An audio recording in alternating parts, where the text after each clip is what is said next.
ever gotten up off the toilet too fast and almost passed out? Like, comment, and subscribe. Okay, today we got a MAC-11. More specifically, this is the HFC MAC-11. Is this a good starter replica? No. Is it cost efficient to run? No. Is it freaking fun? Yes. This is one of the most fun airsoft replicas that I own simply because of how wild it is to play with it. But before we actually talk about this replica, let's talk about a little bit of real life MAC-11 lore, because we here at Effect and Sons believe in knowledge. MAC-11 is a compact machine pistol designed by Gordon Ingram in the late 1960s. The MAC-11 is the leaner brother of the MAC-10. It's the scaled down version. The MAC-11 is chambered for the smaller 380 ACP in comparison to the MAC-10, which is chambered in 45 ACP. I guess this is supposed to help out with controlling its absurd 1200 RPM fire rate. While the MAC-11 was initially designed for military applications, it had limited adoption. Some special forces units ran this thing in Vietnam, but it didn't gain widespread popularity in military circles. How many Viet Cong soldiers do you think got turned into Swiss cheese by this thing? Realistically, the MAC series of guns are not a good fit for the military. They shoot way too fast to be controllable, and they're not accurate. Culturally though, they became iconic as 80s movie guns. The MAC-10 is arguably the most famous 80s gun. You got Snake Plissken using it to go through walls, gangsters using it to spray each other down in hotels in Scarface, and my favorite, Bruce Willis using it to kill John Travolta on the toilet in Pulp Fiction. It became known as the gangbanger's gun, and that wasn't too far from reality because it was actually very common in crimes at the time. The MAC series of weapons were extremely popular in the civilian market at the time because of their movie popularity, but also because they were extremely cheap machine guns. Because of this, the MAC series of weapons are the most accessible machine guns post the 1994 assault weapons ban. This has also caused there to be a bunch of these cursed MAC-10 lower and AR upper conversion builds, which are heinous. ADD break.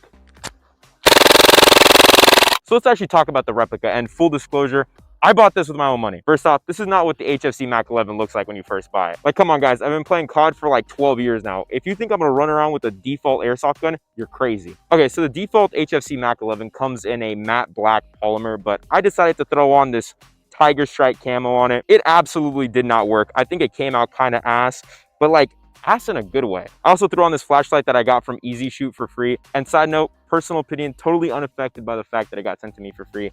This is just a good flashlight. Like, I really like it. It has like 1,000 lumens. It puts in work when I take it out to the field. If you want one, I'll put an Amazon link down below. It's not an affiliate link or anything. It's a normal link. Okay, so the MAC-11 doesn't actually have any rails if you haven't noticed. So I had to ghetto rig this flashlight on there with zip ties, but it's fine because I actually think it looks pretty cool. And yes, the MAC-10 from Left 4 Dead 2 with the zip-tied flashlight was the inspiration for this. So the best thing about the MAC-11 is also its biggest downside. This thing absolutely wrecks. It has the ability to empty its mag in like 3 seconds, which is really fun when you're mag dumping it to trash. Like, look.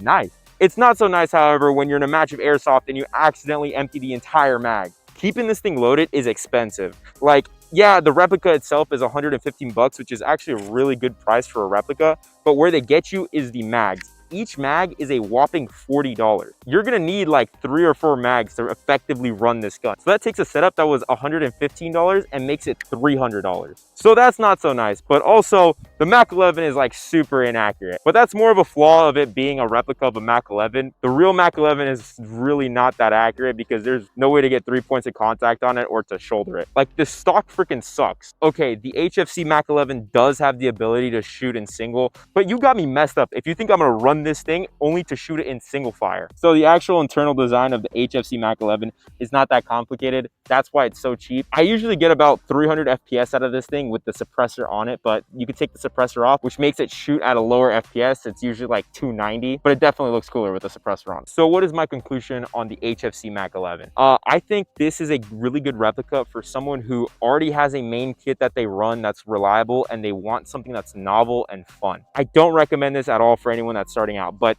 if you go into this with already having a kit and knowing what you're buying, I think this is a really fun cop. I got a bunch of hate in a YouTube short for not knowing how to load this thing, so I'm gonna show you guys how to properly load it.